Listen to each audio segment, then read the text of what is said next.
दूर दूर तक कोई दिखाई ना दे रहा है। ना जाने किस हाल में होंगे बालक। कहीं हम ही तो मार्ग ना भटक गए शीघ्रता के चक्कर में। अब तो एक पग भी ना चलो जा रहे हो। जल, किसी के पास जल है क्या? कंठ तो मेरा भी सूख रहा है मौसी। भाभी, निकट ही जमुना जी है, कहूँ तो वहाँ से जल ले आओ। मैं भी जा रही हूँ भाभी, एक से भले दो। हाँ चल, शीघ्रता से आओ। हाँ।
जानकी, जानकी, क्या होगा इसे? देखो ना जी, अब छलिया की सूचना मिलते ही हम सब बालकों को ढूंढने चली गई और ढूंढते ढूंढते सबको बहुत प्यास लगी आई जी। तो जानकी जमुना जी की नदी से जल लेने गई और उसने जमुना जी का पानी पिया और उसकी जेदशा हो गई। बालक कहाँ है? वो ठीक तो है ना? ऊपर ऊपर से सब ठीक है, पर भीतर से बहुत भयभीत है सब। जानकी तो बिल्कुल नीली पड़ गई है, लग तो है विष फैल गया है इसको पूरे तन में। मथुरा के सर्वश्रेष्ठ विदेह जी को बुलाया गो है उसके उपचार के लिए। जैसे ही इसने जल को मुंह से लगाया, जे गिर पड़ी, चटपटाने का अवसर भी ना मिलो। हाँ वैद्य जी, और निकटी मृत पशु भी पड़े हुए थे। हाँ, मैंने भी अस्थियां देखी थी। इसका तो यही अर्थ हो सकता है कि समस्या वहाँ के जल में ही हो। वैद्य जी, आप रोगी की नाड़ी पे ध्यान दो ना। जे गोपिया क्या कह रही है उसे सुनने की आवश्यकता ना है। जब तक विष के कारण का पता नहीं चल जाता, हम उपचार कैसे कर सकते हैं रानी जी? जी, वो निकट ही यमुना जी में एक विशेष क्षेत्र है, जे सब उसी के जल की बात कर रहे हैं। तब तो ऐसा भी हो सकता है कि किसी विषैले सर्प के काटने का प्रभाव हो। पर सर्प के काटने का चिन्ह ना है उसके तन पे। सर्प जब काटता है तब उसके दांत के चिन्ह बन जाते हैं।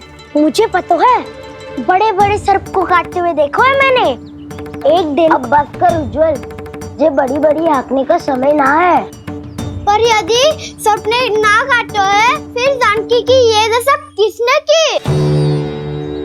अवश्य किसी राक्षस ने की होगी। नाना, कोई विषैला पशु भी तो हो सकता है।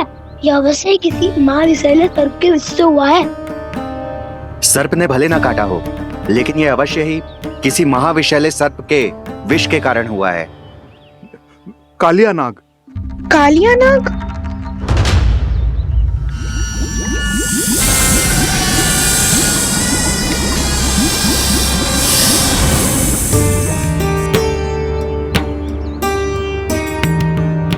संकेतों से तो ऐसा लगता है कि जानकी ने कालिया नाग के क्षेत्र के विशाल जल पी लियो है। कालिया नाग एक लोक श्रुति है, कल्पना में गढ़ी हुई एक कथा, और कछु ना है। हमें जाके पता लगाना पड़ेगा। पर हमें वहां जाने से मना किया है ना बड़ों ने। उज्जवल सही कह रहे हो है, इस समय जानकी के स्वार्थ से अधिक महत्वपूर्ण और कछु ना है।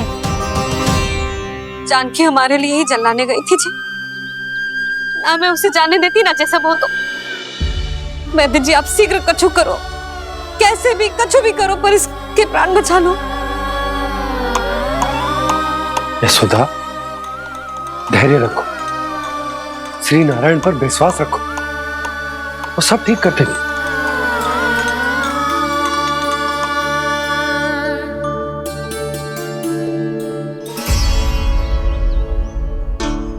विष की काट की मेरे पास जितनी जड़ी बूटी थी मैंने सब अर्क बना के पिला दी, पर इसकी दशा में अभी तक कोई सुधार नहीं दिख रहा है।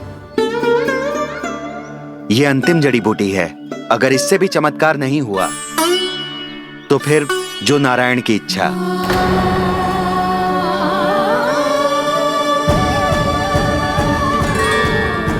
पर कोई तो उपाय होगा जानकी को बचाने का।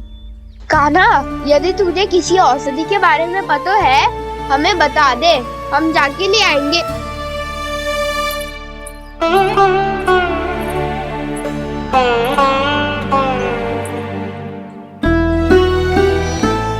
हे नारायण, हे प्रभु, मेरी जानकी के प्राण बचा ले प्रभु। मैं तो मैं अपने आप को कभी क्षमा न कर पाऊंगी। ये सारी मेरे ही कारण बनाई थी। उसकी रक्षा करो प्रभु, मेरी पुकार सुनो। कान्हा, तूने हमें वत्सासुर से बचाया था ना? और बकासुर से भी तो। और छलिया से भी तो तूने ही बचाया था ना हमें? क्या ऐसा कोई उपाय ना है जानकी को बचाने का? धनवंतरी,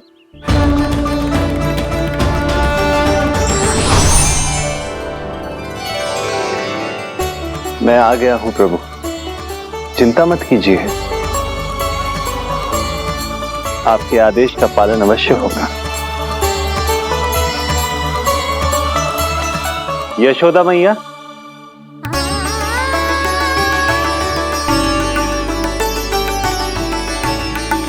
मैया आपको कोई पुकार रहा है।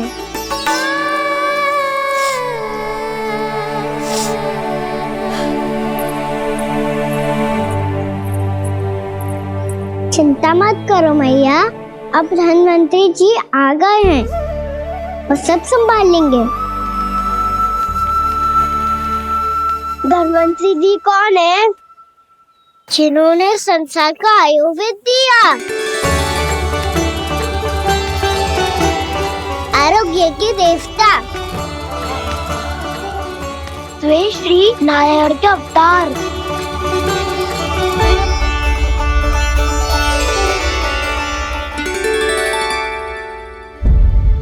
मुझे पता चला है कि आपको वेद की आवश्यकता है। हाँ हाँ, भीतर आइए। आइए आइए बैठे जी। जी रहे। मथुरा का सर्वश्रेष्ठ वैद्य अर्थात मैं यहां आ चुका हूं और रोगी को जितनी औषधि की आवश्यकता थी सब दे चुका हूं। निश्चित रूप से आपने विष की काट के लिए बहुत ही उत्तम अर्क तैयार किया है, इसीलिए किसी और वैद्य की आवश्यकता नहीं है। किंतु आप अकेले कितना कुछ करेंगे वैद्यराज, मुझे अपना सहायक ही बना लीजिए। पर जो करना था मैं पहले ही कर चुका हूं। हाँ, वो तो आप कर चुके हैं, बस रोगी के तन से विष निकालना शेष है ना वैद्यराज? हाँ हाँ, बस वही शेष है। इनके रक्त को विष रहित करने में मैं आपकी सहायता करूंगा। पहले ये संजीवनी मानी जाने वाली इन लाल फूलों की बूटी को भी घिसना है ना?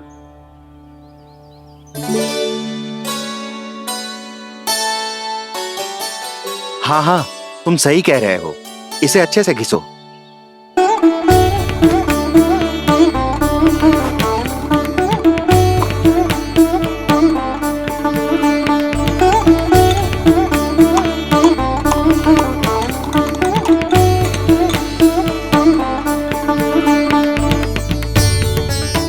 और ये नीले फूलों को भी तो मिलाना है ना? हाँ हाँ, अच्छे सहायक बन सकते हो तुम, ऐसे ही श्रम करते रहो।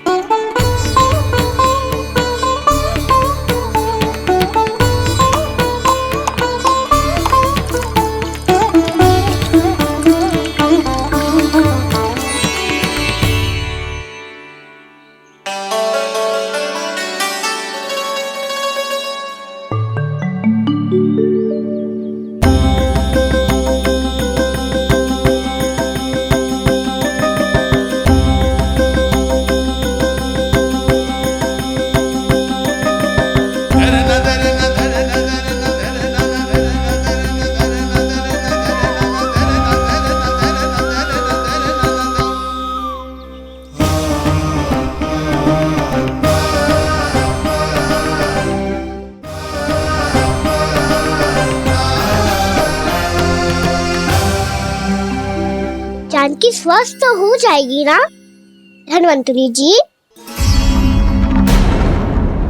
धन्वंतरी?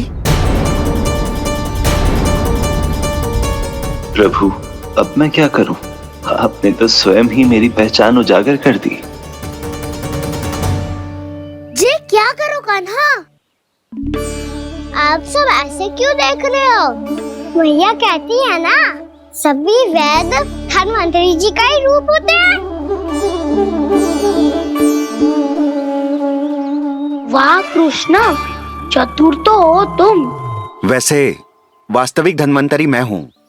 मेरा अर्थ है वास्तविक वैद्य मैं हूँ। ये तो मेरा सहायक है।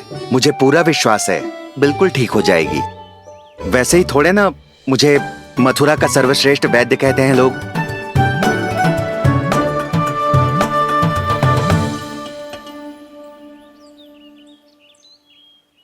जसोदा भाभी। जशोदा जी, जानकी को चेतना आ गई। जानकी, जानकी, जानकी, तू ठीक है ना? क्षमा करना भाभी, मैं आपके लिए जल ना ला पाई। बस बहुत भूख लगी है।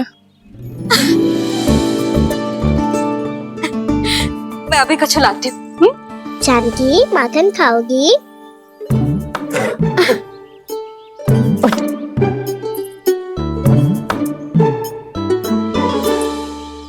आजा, तू ही खिला दे लल्ला।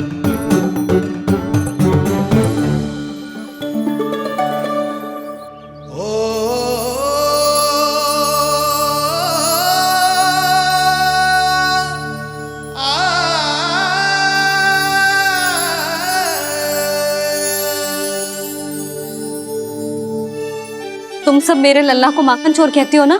आज देखो, अपना ही माखन जानकी को खिला रहे है।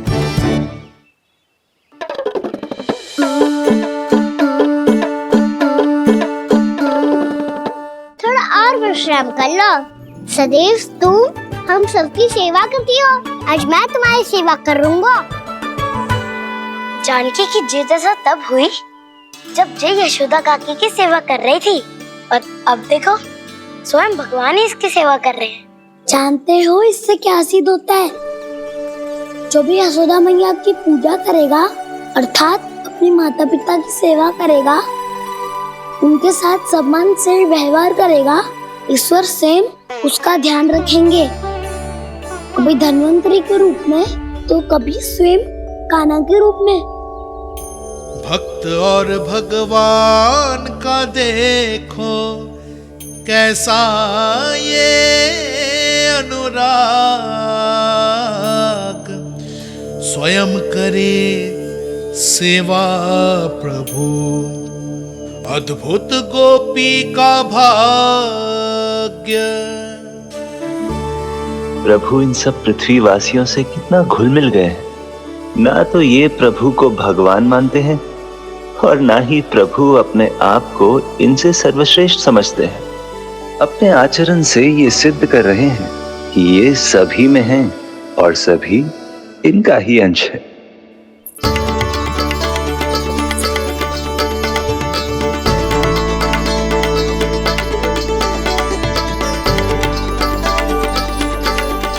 प्रभु, अब मुझे जाने की आज्ञा दीजिए।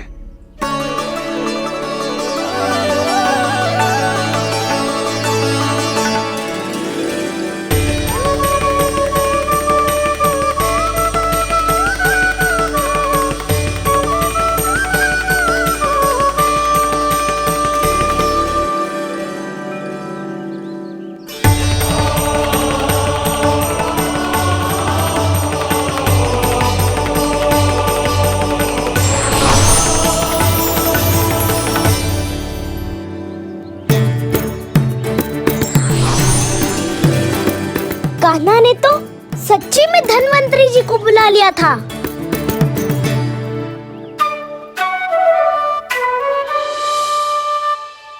जब से कान्हा का जन्म हुआ है ना, मैं तब से देख रही हूँ, तब से हम पे कोई भी संकट आती है ना, तो अचानक से कोई अपरिचित हमारी सहायता करने आ जाता है और जाते समय कान्हा की आज्ञा लेके जाता है और कभी कभी तो इसे प्रभु बोल के जाता है। बाबा संभालो। यशोदा, इस जानकी को चढ़ो है और विचित्र विचार तुम्हारे मन में है। अरे सब जानते हैं कि हमारा परिवार राजसी, तुम्हें पता ना चलते होगा, पर हमारे कान्हा को सब राजकुमार ही समझते हैं देखकर। इसीलिए उसे सम्मान देने के लिए सब ऐसा ही करते हैं, और कोई बात ना है।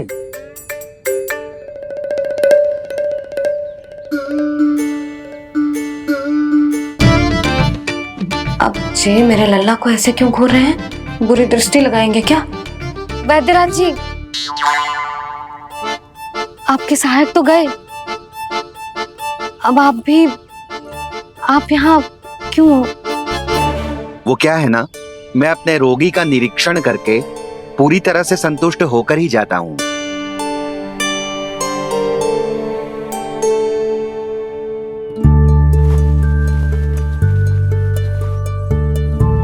हाँ, संकेत तो अच्छे हैं, कल सुबह तक बिल्कुल ठीक हो जाएगी। धन्यवाद वैद्य जी।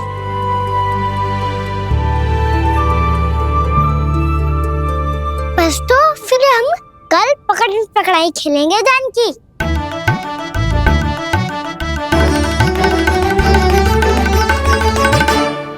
भानु, बंसी, जाकर उस क्षेत्र के चारों ओर बाड़ बनवा दो और वहां सूचना पट्ट भी लगा देना, ताकि जानकी के साथ जो हुआ है वो किसी और के साथ ना हो। शीघ्र जाओ। जी ठीक है।